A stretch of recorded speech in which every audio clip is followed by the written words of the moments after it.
آخان کو خریدنے کی دنیا کوشش میں لگی ہوئی ہے. آپ کو پتا ہے پوری دنیا کی سب سے بڑی انڈسٹری پورنوگرافی کی ہے. یہ بالی ووڈ اور ہالی ووڈ کچھ نہیں لگتے اس کے سامنے. پورنوگرافی جو اور یہاں گندی فلمیں بنانے والی انڈسٹری سب سے بڑی ہے. کروڑوں اربوں ڈالر اس میں خرچ کیے جاتے ہیں. کس وجہ سے؟ تمہاری آنکھوں کی حیا ختم ہو جائے, تمہارے ایمان کا قتل ہو جائے. آج نوجوان یہ سمجھتا ہے میری مٹھی میں موبائل ہے, مجھے کون دیکھ رہا ہے. یہ گھر کے اندر تاریکی میں بیٹھ کر کے اپنی آنکھوں کا سودا کر رہا ہے.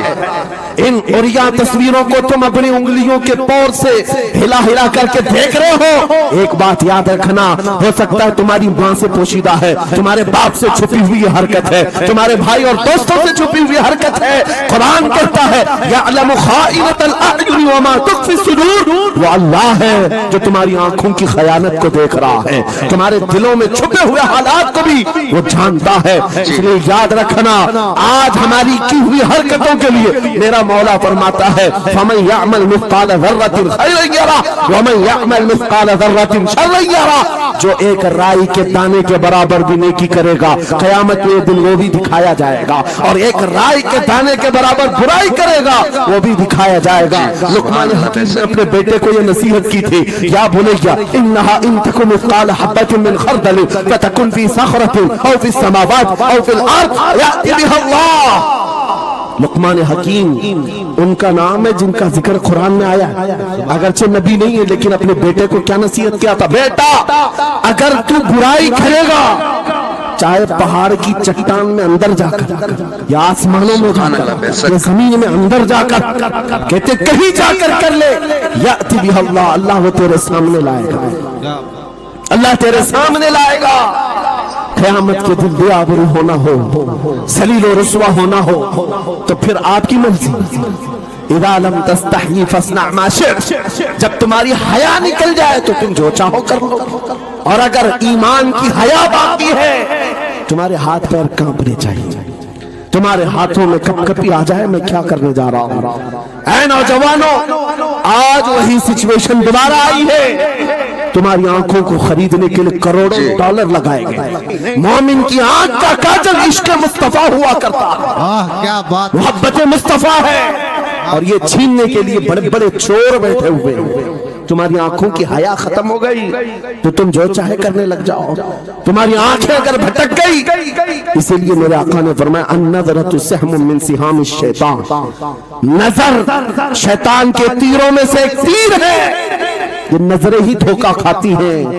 پھر یہ جو بے حیائی آج عام ہے, یہاں تک کہ یہ جسم فروشی پر لے آتی ہے, عورت کو اس کے ننگے پن تک لاتی ہے اور مرد کو اس کی بربادی پر لاتی ہے نظریں.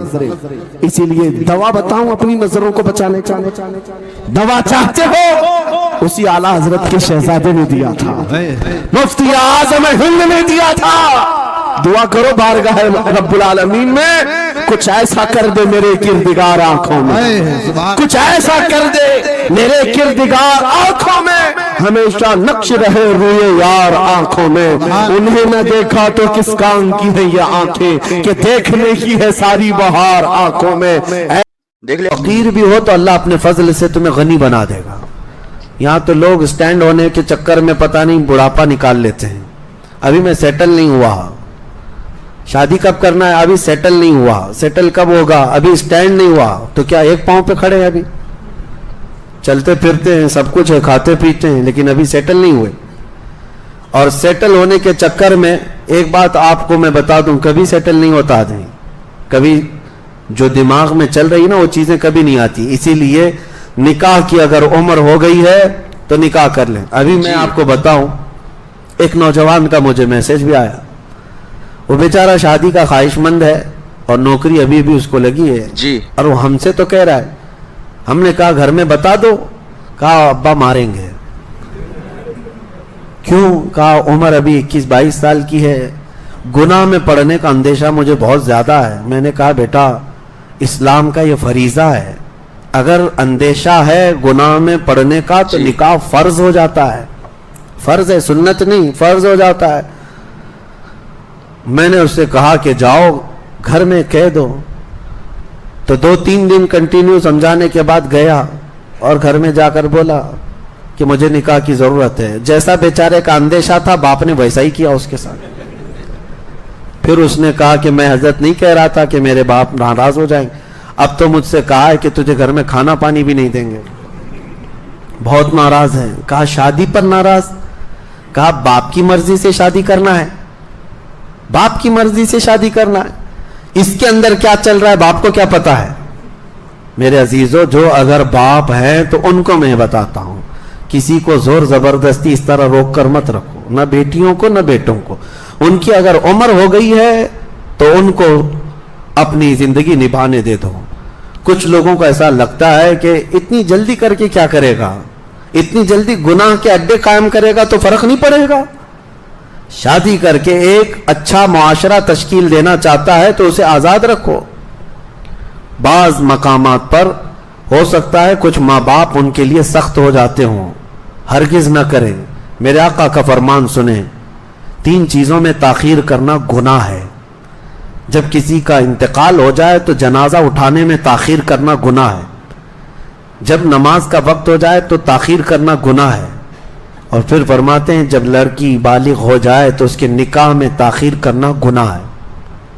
یہاں تو عمریں نکال دیتے ہیں لوگ اور بہت سارے اس کے لیے پتہ نہیں کیا کیا معاملات ہیں. بہرحال اس کو آسان بنائیں. اب یہاں پر ایک لطیفے کے طور پر ایک بات میں بتا دوں, آپ کو بھی سمجھا دوں.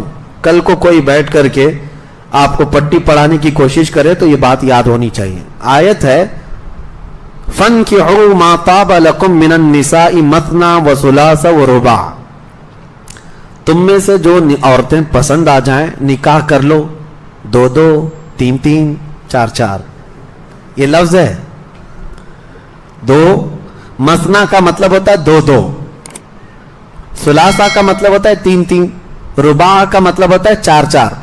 ویسے بھی میں آپ کو بتاؤں پوری امت جانتی ہے ہماری شریعت میں کتنے نکاح جائز ہیں, 4 ہیں. کرنا اور نہیں کرنا یہ الگ مسئلہ ہے. جائز کتنے ہیں, 4 ہیں. لیکن میں آپ کو ایک لطیفہ بتاؤں, ایک جماعت ایسی ہے جس نے 18 نکاح جائز کر دیے. ہاں 18 نکاح. شیعہ حضرات میں ایک طبقہ ہے, شیعہ حضرات میں ایک طبقہ ہے, ان کے یہاں 18 تک جائز ہے. کیسے میں بتاتا ہوں. 2-2, 4, 3-3, 6-4 اور 4-4, 8 اور 10. ہاں انہوں نے ایسے کیلکولیٹ کیا ہے. یہ تو اچھا ہے میرے عزیزوں, یہاں 4-4 تک کا لفظ آیا ہے, ورنہ یہ پتہ نہیں کیلکولیشن کہاں تک لے جاتے ہیں. یہ محاورے کا لفظ ہے, محاورے کا لفظ ہے. جیسے اللہ تعالیٰ نے قرآن میں فرمایا منافقین مر جائیں ان کے اوپر تم 70 بار بھی استغفار کرو گے تو اللہ نہیں قبول کرے گا. 70 بار مطلب ایک تعداد بتانے کے لیے کہا گیا, ایسا نہیں کہ 70 بار کرے گا اس سے زیادہ کرے گا تو معاف ہو جائے گا. کچھ ورڈز ایسے ہوتے ہیں جو محاورے کے لیے استعمال کیے جاتے ہیں. آپ کو اگر آپ سے یہ کہا جائے جی پانی پی رہے تھے آپ, پورا گلاس اٹھا کر کے پینے لگے, میں نے کیا کہا 3 گھونٹ پیو, ایک بار کر کے پیو. کیا کہا, ایک بار. ایک کا مطلب کیا ہوا, 2 ہو گئے. میں نے ایک لفظ جو ہے نا 2 بار استعمال کیا. ایک بار کہو, ایک بار استعمال کرو, اس کا مطلب وہ نہیں ہوتا کہ 2 ہو گئے.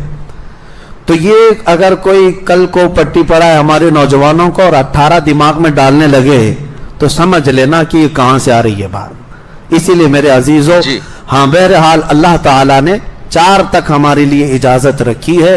اس پر بھی آج ہمارے ملک میں کئی پاکھنڈیوں کو درد ہے, پھر 18 پر کیا واویلا مچے گا. 4 پر ہی ان کو تکلیف بہت زیادہ ہے. 18 کا اگر شوشہ چھوڑ دیا جائے, پتہ نہیں. آپ کو یہ بات بھی بتا دوں 4 پہ تکلیف کیوں ہے. بے شک 4 مسلمان کرتا نہیں, الگ بات ہے, بہت مشکل سے کسی کی 2 ہونی, 2 ہیں. اور 4 تک جانا اب کے زمانے میں بہت مشکل ہے, لیکن اسلام نے ایک دروازہ کشادہ رکھا ہے. آپ کو اس کی حکمتیں بھی معلوم ہونی چاہیے. عورتوں کی تعداد مردوں سے زیادہ ہے. آپ کہیں پر بھی جا کر کے معلومات حاصل کر لیں. مردم شماری میں بھی آپ کو مل جائے گا. کئی علاقے ایسے ہیں جہاں عورتوں کی تعداد مردوں سے زیادہ ہے. اور پہلے کا دور ایسا تھا کہ جنگوں میں سب سے زیادہ کون شریک ہوتے؟ نوجوان لوگ. اور جب وہ شہید ہو جاتے تو ان کی بیوائیں کیا کرتی؟ کیا وہ زندگی بھر ایسی بیٹھی رہتی؟ تو جو باحیات ہیں ان کو حکم ہوا کہ تمہاری ایک بیوی ہے تو کوئی اور ایک بیوہ اور ایک کو رکھ لو، تاکہ وہ فاحشہ ہونے سے، وحشہ ہونے سے تو بہتر ہے کہ کسی کی بیوی بن کر کے زندگی گزارے. یہ اسلامی حکمت ہے. کسی عورت کو اسی طرح آزاد چھوڑ دینا اس سے بہتر. امام غزالی رحمت اللہ تعالی علیہ نے فرمایا بسا اوقات کسی انسان کی زبان شیطان کا پیشاب خانہ بھی بن جاتی ہے. شیطان کی پیشاب خانہ بن جاتی ہے. شیطان جس پر پیشاب کرے وہ کتنی گندی جگہ ہوگی، وہ زبان بن سکتی ہے کسی کی. زبان اتنی بھی غلیظ ہو سکتی ہے. اس کو اگر روکا نہیں گیا، اس کو اگر کنٹرول میں نہیں رکھا گیا تو یہ شیطان کی پیشاب گاہ بنے گی، پیشاب خانہ بنے گی. اب اس کے علاج کے سلسلے میں آپ کو بتاؤں، سارے بزرگوں نے، اولیاء کاملین نے اس کو دھویا، اس کو پاک کیا. تو کیا کیا؟ جب اس زبان کو درود پاک کی عادت ڈال دی جائے. میرے نبی پاک صلی اللہ تعالی علیہ وسلم کی غیرت ہے کہ پھر اس زبان کی حفاظت پر اللہ فرشتوں کو لگاتا ہے. اب اس زبان کو بچاؤ. یہ کثرت سے نبی پاک صلی اللہ علیہ وسلم پر درود بھیجتی ہے. اللہ کا ذکر کرنے والی زبان. میرے عزیزو، اللہ تبارک و تعالیٰ اس زبان کی حفاظت کرے گا. ابھی دیکھیں، یہ رب تعالیٰ کا احسان ہی تو ہے، کھانے پینے سے اللہ نے ہماری زبان کو بچا کر رکھا. یہ حفاظت تو ہو رہی ہے. حرام تو حرام، ہم حلال بھی نہیں کھا رہے ہیں، دن بھر حلال چیزیں بھی نہیں کھا رہے ہیں. اللہ نے اس کو روک کر رکھا ہے. یہ اس کا احسان ہے، اس کا کرم ہے، جو ہمیں پرہیزگار بنانا چاہتا ہے، ہمیں تقوی دینا چاہتا ہے، تو بچا کر رکھا. باقی اب بولنے سے، گندگیوں سے، غیبت سے، چغلی سے، گالی سے، حرام کاریوں سے، کفر سے، شرک سے، فسق سے، یہ جو جملے نکلنے والے ہیں، اس سے روکنا اب تمہاری ذمہ داری ہے. اللہ نے تمہارے ہاتھ میں دیا. اگر ہمارا روزہ صبح سے لے کر شام تک قرآن کی اکثر تلاوت میں نکلتا، یا پھر آپ کے درود مبارکہ میں گزرتا، تو میرے عزیزو یہ زبان پھر وہ بے حیائیاں نہیں کرتی، بے حیائیاں نہیں کرتی. بس یہ اللہ کی توفیق کی بات ہے، اللہ کی توفیق کی بات ہے. مجھے آج یہ بات کرتے ہوئے یاد آتی ہے، میرے والد گرامی رحمت اللہ تعالی علیہ، ان کا معمول تھا رمضان المبارکہ میں اتنا قرآن پڑھتے تھے. میں خود جانتا ہوں کہ ان سے بات کرنے کے لیے کبھی کبھار آدھا ایک گھنٹہ ہمیں کمرے کے باہر انتظار کرنا پڑ جائے کہ ابھی پڑھ رہے ہیں، ابھی کہیں سٹاپ ہو تو بات کر رہے ہیں. سحری سے لے کر کے وہ شروع کرتے تھے تو تراویح تک ان کا ختم قرآن بھی ہوتا تھا. ایک ٹارگٹ بنا کر چلنا تھا کہ مجھے ایک ختم قرآن پورا کرنا ہے. ایک ختم قرآن. میں حافظ ہوں، 27 سال سے ہم تراویح پڑھا رہے ہیں، لیکن یہ میں جانتا ہوں کہ ایک دن میں ختم قرآن کرنے کے لیے ساری چیزیں چھوڑنا پڑے گا. حرام تو حرام، حلال بات چیت کرنے میں بھی وقت نہیں ملے گا. کنٹینیو آدمی تلاوت کرتا رہے، ادھر اٹھے، اس میں بیچ میں کتنی چیزیں ہوتی ہیں، اپنی حاجتیں ہیں، نمازوں کا وقت ہے، یا پھر تھوڑا آرام بھی کرنا ہو. یہ ساری چیزیں اگر ملا دی جائیں تو ایک دن میں ہونا بہت مشکل ہو جاتا ہے. اور اگر ہو تو پھر سارے کام الگ، صرف قرآن، صرف قرآن. لیکن آج ان کی بات یاد آتی، اللہ ان کی تربت پر ابر رحمت نازل فرمائے کہ یہ بتانے کی کوشش بھی کی تھی کہ جتنی دیر تم اللہ کے کلام پڑھنے میں مصروف رہو گے.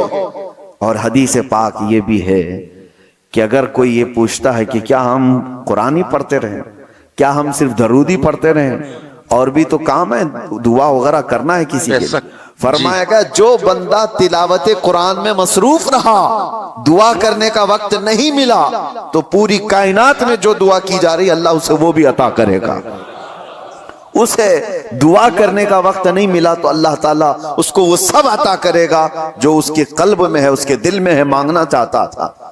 کیوں نہیں مانگ سکا؟ کہ وقت نہیں ملا اسے، تلاوت کلام میں تھا۔ اسی طرح حدیث مبارکہ کی بھی متعلق بزرگوں نے فرمایا جو کثرت سے درود پڑھتا رہا تو الگ سے کوئی اور دعا کرنے کی حاجت نہیں، اس کو بیماریوں کے لیے، اپنے قرض سے نجات کے لیے، کسی کی پریشانی کے لیے دعا کرنا ضروری ہے، لیکن اگر دعا کرنے کا وقت نہیں ملا، کثرت سے میرے آقا کی بارگاہ میں درود پڑھنے میں مصروف رہا تو وہ درود ہی اس کی ساری دعاؤں کے لیے کافی ہو جائے گا۔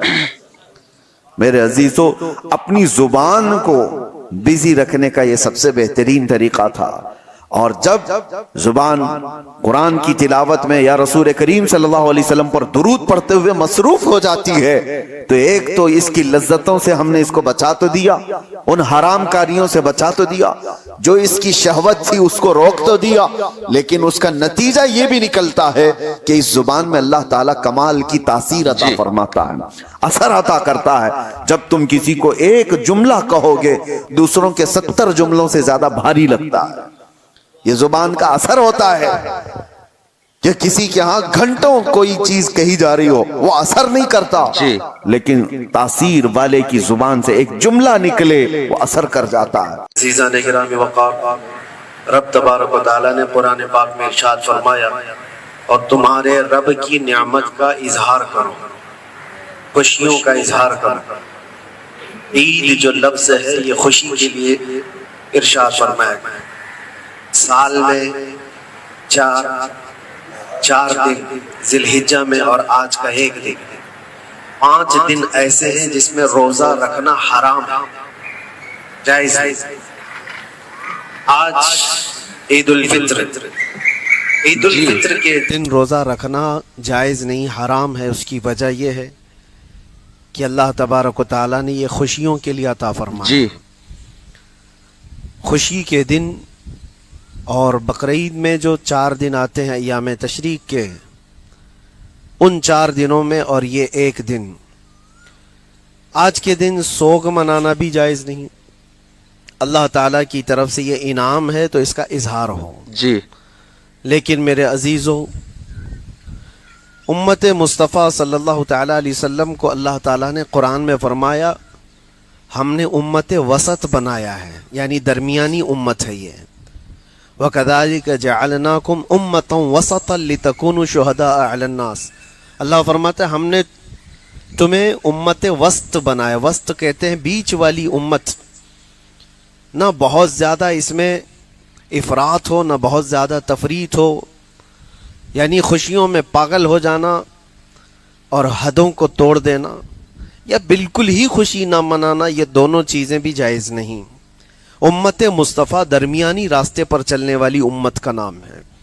ہمیں بھی خوشیوں کے اظہار کا جو طریقہ عطا فرمایا گیا وہ یہ طریقہ ہے جو آج آپ ادا کر رہے ہیں، کہ دنیا خوشیوں میں مگن ہوتی ہے تو نہ جانے وہ کون کون سے کام کر جاتی ہے، ان کے لیے شراب، کباب، شباب، سب کچھ چیزیں جو عیش و عشرت کے لیے ہوتی ہیں سب استعمال کر لیے جاتے ہیں۔ لیکن امت محمدیہ جب اپنی خوشیوں کا اظہار کرتی ہے تو سب سے پہلے بارگاہ رب العزت میں اپنا سر جھکاتی ہے۔ یہ عیدگاہ میں عید کے لیے آنا اور اپنی خوشی کا سب سے بہترین اظہار ہے اللہ کریم کی بارگاہ میں سجدہ ریز ہونا۔ آج جو امت مصطفیٰ صلی اللہ علیہ وسلم پوری دنیا میں عید کی خوشیاں منا رہی ہو، کل ہو کہ آج ہو، سب جگہ اللہ یہ عید سب کے لیے برکتوں والی اور رحمتوں والی بنائے۔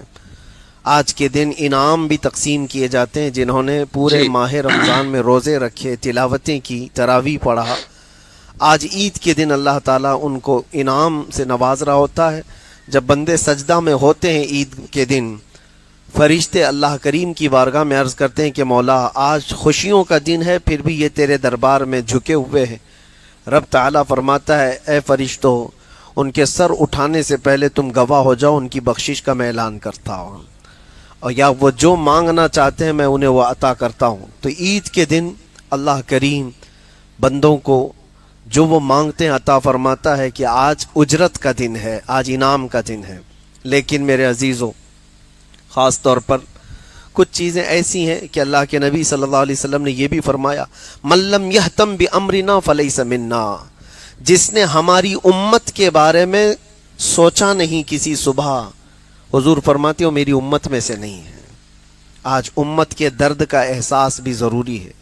خوشیاں یقیناً ہمارے لیے ہیں، لیکن ساتھ میں ان مظلوم فلسطینیوں کے لیے بھی احساس کا جذبہ رکھنا ہے کہ اپنے دل کے اندر اتنا احساس تو رکھو کہ جن کے گھروں میں مہینوں ہو گئے خوشیاں آئے ہوئے ہیں، جن کے گھروں میں کھانا پانی اور دوائیاں آئے ہوئے برسوں ہو گئے ہیں، ان کے ہاں حالات کیسے ہوں گے؟ وہ ٹوٹے بکھرے ہوئے پتھروں کے ٹکڑوں پر عید کی نماز پڑھ رہے ہیں۔ اور یہ بات اس لیے میں عرض کر رہا ہوں کہ ہم یہاں پر اگرچہ ہیں، لیکن مومنین کی مثال ایک جسم کی طرح ہے۔ ایک عضو کو تکلیف ہو تو پورے جسم کو تکلیف ہونا چاہیے۔ آج دل بے قابو ہو جاتا ہے جذبات سے کہ جب ان کے حالات دیکھتے ہیں تو میرے عزیزوں خوشیاں سب پھیکی پھیکی سی لگتی ہیں۔ کبھی کبھار ہم سوچتے ہیں ہمارے گھر کے سامنے جنازہ رکھا ہوا ہو اور ایک دو نہیں کئی لوگوں کا، تو پھر کیسی خوشیاں ہوتی ہیں، پھر اس کا حال کیا ہوتا ہے۔ چھوٹی چھوٹی سی بچیاں اپنے باپ کی لاش کو ہلا ہلا کر کے پکار رہی ہو کہ ابا میرے لیے عید کا دن ہے۔ کتنے ایسے وہاں پر بچے ہیں جن کو بے قصور مار دیا گیا ہے۔ آج وہ درد کا احساس ہے۔ میرے عزیزو، آج کے دن اچھے کپڑے پہننا ناجائز نہیں ہے، خوشیاں منانا اس کا منع نہیں ہے۔ ہم نے بھی بہت مہنگے کپڑے سلوائے ہیں، لیکن دل میں یہ کبھی کبھار کسک اٹھتی ہے کہ نبی پاک صلی اللہ تعالی علیہ وسلم کی وہ امت جو مسجد اقصی بیت المقدس کے لیے اپنی جانیں قربان کر رہی ہیں، ان کا جینا تو کسی کام کا ہے۔ ہم لوگ کس کی حفاظت میں یہاں لگے ہوئے ہیں؟ کسی چیز کی نہیں ہے۔ لیکن آج کے دن یہ احساس دل کے اندر رکھو، اور عید کے دن خاص طور پر امت پر آئے ہوئے اس ظلم و ستم کو دور کرنے کے لیے اللہ کریم کی بارگاہ میں التجائیں کرو اور دعائیں کرو۔ آج کے دن مولا دعائیں قبول فرماتا ہے۔ رب تبارک و تعالی ہم سب کی عید کو قبول فرمائے، اور خاص طور پر رب العالمین فلسطین کے نہتے مظلوم مسلمانوں کی مولا غیب سے مدد فرمائے، ان کے دشمنوں کو ہلاک و برباد فرمائے، اور مولا کریم امت مصطفیٰ صلی اللہ علیہ وسلم کو کھوئی ہوئی عزت اور اس کا وقار عطا فرمائے۔ وآخر دعوانا ان الحمدللہ رب العالمین۔ عید کا تصور اسلام میں کیا ہے؟ خوشیاں منانا۔ اور اللہ تعالیٰ قرآن میں فرماتا ہے محبوب آپ فرما دیں جب تمہارے پاس اللہ کا فضل اور اس کی رحمت آئے تو خوشیاں مناؤ۔ اللہ کا فضل اور اس کی رحمت آئے تو خوشیاں مناؤ۔ قل بفضل اللہ وبرحمتہ فبذلک فلیفرحوا۔ اب جب اللہ کا فضل ہوگا اور جب اس کی رحمت ہوگی ہم خوشیاں منائیں گے۔ اور خوش ہونے کا انداز اور طریقہ کیا ہونا چاہیے؟ وہ سنت نبوی سے ہمیں حاصل کرنا چاہیے۔ خوشیاں منانے کا مطلب یہ نہیں ہے کہ ہم دنیا جیسے خوشیاں مناتی ہے اسی انداز میں منانے لگ جائیں۔ اسلام ہر چیز میں خط امتیاز رکھتا ہے۔ تمہاری عبادتوں کا طریقہ الگ ہے، تمہارے رب کو پکارنے کا طریقہ الگ ہے، رب تعالیٰ کے حضور سربہ سجود ہونے کا طریقہ الگ ہے۔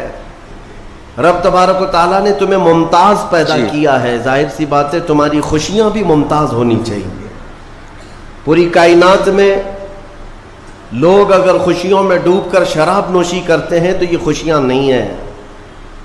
اگر آج کی رات یا آج کا دن لوگ یہ سمجھتے ہیں کہ خوشیوں کا مطلب ہے کہ خوب انٹرٹینمنٹ کیا جائے، نفس جو چاہتا ہے وہ سب کر لیا جائے، تو اسلام اسے خوشیاں نہیں کہتا۔ میرے عزیزو، میں یقین کے ساتھ کہتا ہوں کہ اسلام میں جو بھی عید آئی ہے، جو بھی عید ہے، آپ اس کا تجزیہ کر کے دیکھیں۔ آپ کو کھلے میدانوں میں سڑکوں پر چھوڑ نہیں دیا جاتا کہ دن بھر جو کرنا ہے کرو، نہیں، بلکہ خوشیاں منانے کا طریقہ یہ بتایا گیا ہے کہ سب سے پہلے اٹھنے کے بعد وضو، غسل، عطر، خوشبو کے ساتھ پہلے بارگاہ رب العزت میں آؤ اور سجدہ کرو۔ یہ خوشیاں منانے کا سب سے پہلا طریقہ یہ ہے کہ مسلمان جب سب سے زیادہ خوش ہوتا ہے تو سجدہ کرتا ہے۔ تو سجدہ کرنے کے لیے آج عیدگاہوں میں مسجدوں میں جو لوگوں کی آج قطاریں ہیں صفیں لگی ہیں میرے عزیزو یہ اسلام کا خوشی منانے کا طریقہ ہے. یہ نہیں کہ لوگوں کے درمیان کچرا بن کر کے لوگوں کو ایذا دے کر کے خوشیاں منائی جائے. اسلام اس کا قائل نہیں ہے. بہرحال سب سے بڑی خوشی ہمارے لیے کون سی ہے؟ اللہ نے فرمایا قرآن میں اے محبوب آپ فرما دیں جب اللہ کا فضل آئے اور اس کی رحمت تو خوشیاں مناؤ. تو اللہ کا فضل اور اس کی رحمت کیا ہے؟ اللہ کا فضل اور اس کی رحمت کیا ہے؟ بہت ساری چیزیں ہیں. رمضان یہ اللہ کا فضل ہی تو تھا.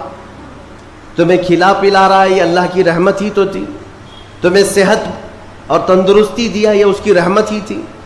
تو یہ فضل اور یہ رحمت ہے. لیکن سب سے بڑی رحمت جب تمہارے پاس آئے تو خوشیاں مناؤ. قرآن کہتا ہے سب سے بڑی رحمت کیا ہے؟ وما ارسلناک الا رحمتا للعالمین. محبوب ہم نے آپ کو سارے جہانوں کی رحمت بنا کر بھیجا ہے. پتہ یہ چلا کہ کائنات کی سب سے بڑی رحمت مصطفیٰ کریم کی ذات پاک ہے. اور جب وہ آئے تو سب سے بڑی خوشی کا دن ہوتا ہے. اسی لیے کہا ہے کہ دونوں عیدوں سے افضل ہے عید میلاد رسول. چاہے عید الفطر ہو یا بقرعید ہو عید الاضحیٰ ہو یہ دونوں عیدوں سے افضل ہے عید میلاد رسول. اس کی وجہ یہ ہے کہ ہمیں نہ عید الفطر معلوم ہوتی نہ عید الاضحیٰ معلوم ہوتی. یہ سب معلوم ہوئی ہیں اگر تو آمنہ کے لال کے صدقے میں معلوم. ہاں ہمیں رمضان پتہ چلا ہے عید پتہ چلی ہے تو کس کی بدولت؟ اگر مصطفیٰ کریم صلی اللہ علیہ وسلم نہ آتے نہ بتاتے تو کون سے رمضان کا تصور تھا کون سی عید پتہ چلتی.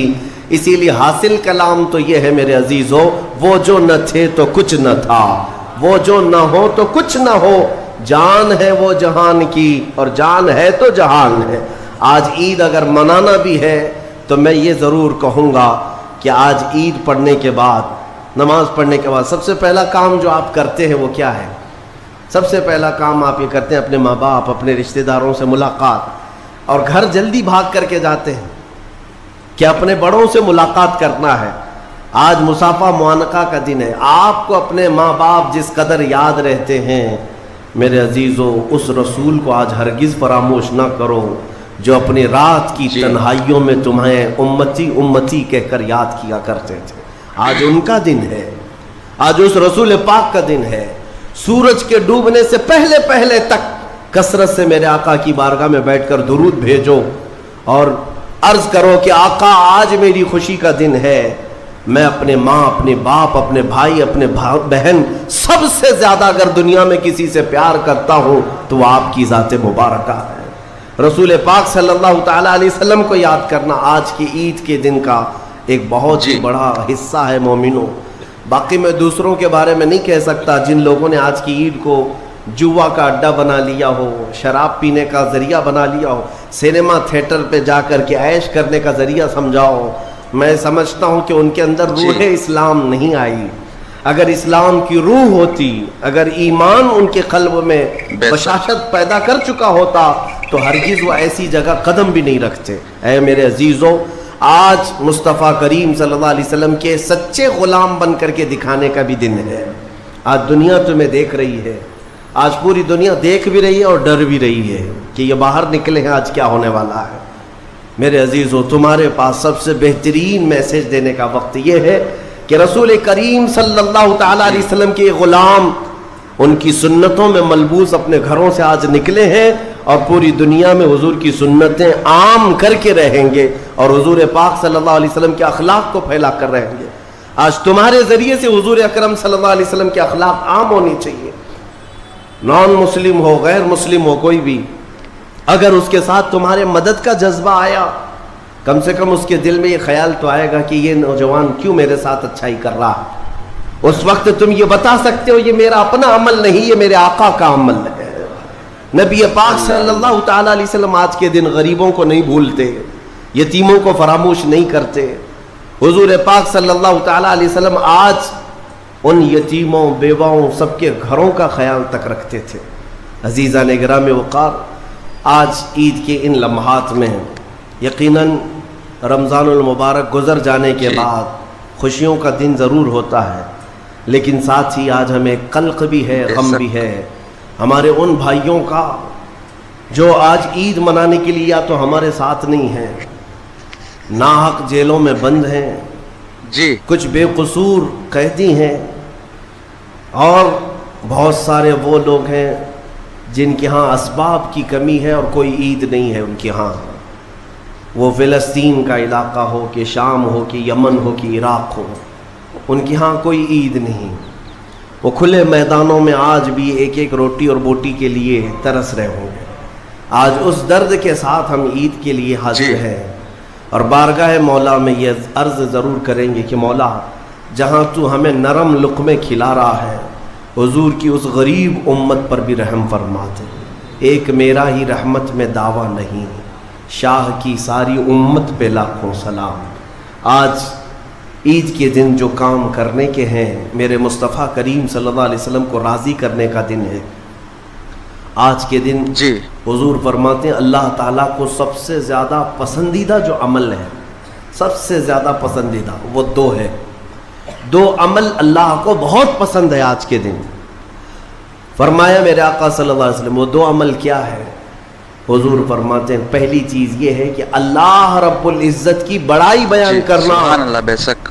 اللہ اکبر اللہ اکبر اللہ اکبر، لا الہ الا اللہ واللہ اکبر، اللہ اکبر وللہ الحمد۔ یہ اللہ رب العزت کی بڑائی، تکبیر، اللہ سب سے بڑا ہے، یہ تکبیر بیان کرنا پہلا عمل اللہ کو سب سے زیادہ پسند ہے۔ سبحان اللہ، بے شک۔ دوسرا عمل استغفار، استغفر اللہ استغفر اللہ استغفر اللہ استغفر اللہ ربی من کل ذنب واتوب الیہ۔ دو عمل آج کے دن اللہ بہت پسند فرماتا ہے، ایک اس کی بڑائی بیان کرنا تکبیر اور دوسرے استغفار، اور فرمایا کہ جب اپنے گھروں سے نکلو تو تکبیر کہتے ہوئے نکلو۔ کتنے لوگ ایسے ہیں جو تکبیر پڑھتے ہوئے آئے؟ بہت کم لوگ ہیں، سب اپنے اپنے دھن میں چلے جا رہے ہیں۔ یہاں تک کہ فرمایا اس تکبیر کا اہمیت کا اندازہ اس سے لگاؤ، آنے کے وقت جس راستے سے آئے تھے عید کے لیے، جانے کے وقت دوسرے راستے سے جاؤ، واجب نہیں ہے، لیکن اس کی حکمت کیا ہے؟ ایک راستے سے آنا اور دوسرے راستے سے جانا سنت۔ فرمایا گیا کہ جب تم ایک راستے سے تکبیر پڑھتے ہوئے آتے ہو تو اس راستے پر موجود جتنے مکان، پتھر، درخت ہیں وہ سب تمہاری تکبیر کی گواہی دیں گے۔ قیامت کے دن تمہاری تکبیر کی وہ گواہی دیں گے کہ مولا یہ ہمارے سامنے سے تیری بڑائی کرتا ہوا گزرا ہے۔ تو ہو سکے دوسرے راستے پر بھی گزرو تاکہ زیادہ سے زیادہ ان تمام چیزوں کو اپنی تکبیر کا گواہ بنایا جا سکے۔ تو اس سے اندازہ کریں کہ تکبیر آج کے دن بہت اہمیت کی حامل ہے، اور اسی تکبیر کی آج ضرورت بھی ہے مسلمان کو۔ جو غریب لوگ ہیں ان کی غربت دور کرنے کے لیے اسلام نے زکوٰۃ کا نظام قائم کیا ہے۔ 2.5% زکوٰۃ اپنے مال سے ہر سال نکالو۔ آج مسلمان زکوٰۃ چور بھی ہوا ہے، نماز چور بھی ہے، زکوٰۃ چور بھی ہے۔ ایک پیسہ اگر زکوٰۃ کا بچا کے رکھو گے،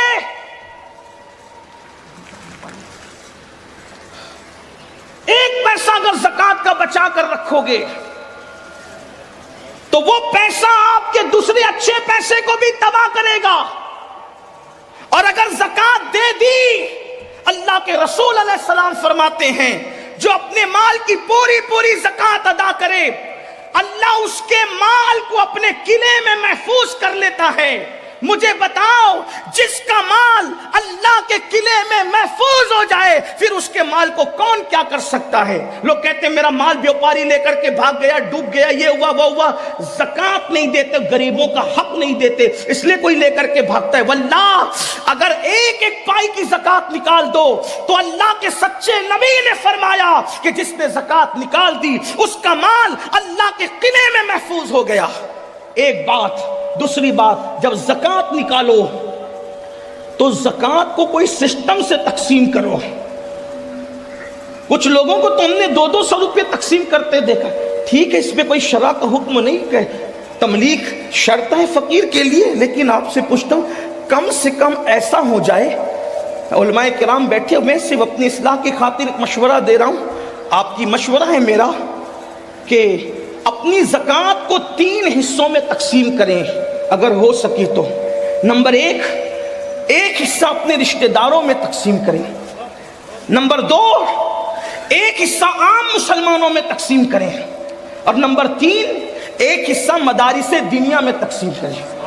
اس سے یہ ہوگا کہ آپ کے رشتہ داروں کی غربت بھی دور ہوگی، عام مومنوں کی غربت بھی دور ہوگی، اور جو مدارس اسلامیہ جو دراصل ہمارے مذہب کی جان ہے، اللہ کے رسول علیہ السلام نے فرمایا العلم حیات الاسلام و عماد الدین، کہ علم اسلام کی زندگی ہے اور دین کا ستون ہے. جب تک کہ یہ مذہبی ادارے قائم ہیں انشاءاللہ ہمارا دین زندہ رہے گا. اس لیے ان کو بھی مضبوط کرنا ضروری ہے، لیکن اس کے لیے تھوڑی گزارش اتنی ہے کہ جہاں دے رہے ہیں وہاں آنکھ کھول کر کے دیکھو کہ کام ہو رہا ہے کہ نہیں ہو رہا ہے. اگر واقعی صحیح کام ہو رہا ہے، زمین پر ہے ادارہ تو ٹھیک ہے، اگر آسمانوں پر یا تصورات یا تخیلات میں ہے تو پھر آپ اس کے ذمہ دار ہیں. کچھ لوگوں کا حال یہ ہوتا ہے کام نہیں دیکھتے بلکہ جہاں نام ہوتا ہے وہاں دیکھتے ہیں، پھر چاہے وہ صحیح جگہ ہو چاہے غلط جگہ. اس میں بھی مجھے ایک بات یاد آتی ہے، دراصل پھر آپ کا بلکہ ہم بولنے والوں کا بھی کیا قصور. ایک شخص حضرت محبوب الہی کے پاس ہے نظام الدین اولیاء، کہ حضور میری زکوٰۃ ہے اور آپ میرے مرشد ہیں، آپ نیک اللہ والے، جس کو چاہے دے دیں.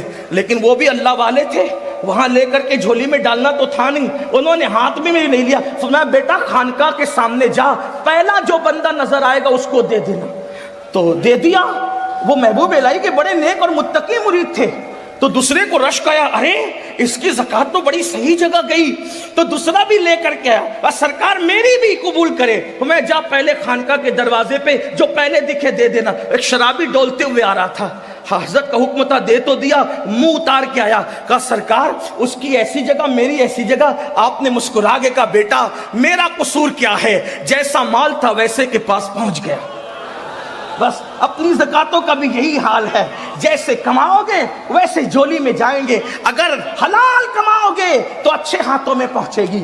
یہ تو زکات کا معاملہ ہو گیا. اگر زکات کی وعید بھی بہت ہے نہیں دینے پر، میں اس پر بھی گفتگو نہیں کرتا کیونکہ ابھی 2 نکات پر اور گفتگو آپ سے کر سکتا ہے، کرنے کی سعادت حاصل کرنا ہے. میں جلدی سے چل رہا ہوں، حالانکہ اتنی جلدی سے چلنا میری اپنی ہی چاہے وہ یعنی کہ میرا اتنا علمی معیار بلند نہیں ہے کہ میں اتنی جلدی سے اپنی بات رکھوں، بلکہ میرا معاملہ آج اس وقت ایسا ہے جیسے کسان کا حال ہوتا ہے کہ وہ سورج دیکھ کر کے ہاتھ تیز کرتا ہے، ویسے میں بھی گھڑی پر توجہ کر کے اپنی بات تھوڑی سی تیز کرنا چاہتا ہوں تاکہ اللہ کرے میرے دل کی بات کسی کے دل تک پہنچ جائے اور میرے لیے نجات کا سامان ہو جائے. حالانکہ یہاں تو ایک سے خطبہ مقررین شمس ملت علامہ شمس الدین جیسے اور حضرت علامہ اللہ بخش صاحب جیسے اور حضرت علامہ معین اعظمی صاحب جیسے ہمارے بڑے بھائی جناب بلبل باغ مدینہ قاری رضوان صاحب، علامہ عبدالرب صاحب اور بھی ہمارے مولانا انصار صاحب بڑے یہ شموس و اقمار ہے علوم و معارف کے، یہ یہاں جلوہ گر ہیں. ان کی موجودگی میں میرا بولنا ایسا ہی سورج کو چراغ نہیں، سورج کے سامنے اگربتی جلانے کے برابر ہے. لیکن میں بات جلدی سے پوری کرنا چاہ رہا ہوں. تو غربت کے لیے ایک تو زکوٰۃ ہو گئی. دوسری چیز آج مسلمانوں کی فکر یہ بن گئی کہ زکوٰۃ ہی میں سب نپٹانا چاہتے ہیں 2.5% میں. اس کے لیے بھی زکوٰۃ لے لو، اس کے لیے بھی زکوٰۃ لے لو، اس کے لیے بھی للہ رقم بھی تو نکالو، صدقہ نفلی صدقہ بھی تو نکالو. حدیث پاک میں آتا ہے تمہارا نفلی صدقہ جب تم کسی کو دیتے ہو، نفلی زکوٰۃ تو مستحقی کو دی جائے گی ورنہ ادا نہیں ہوگی، لیکن نفلی صدقہ سب کو دیا جا سکتا ہے. جب ہم نفلی صدقہ دیتے تو اس کی فضیلت یہ ہے کہ جس کو نفلی صدقہ دیتے ہو اس کے ہاتھ میں بعد میں آتا ہے، پہلے وہ اللہ کے دست قدرت میں پہنچتا ہے.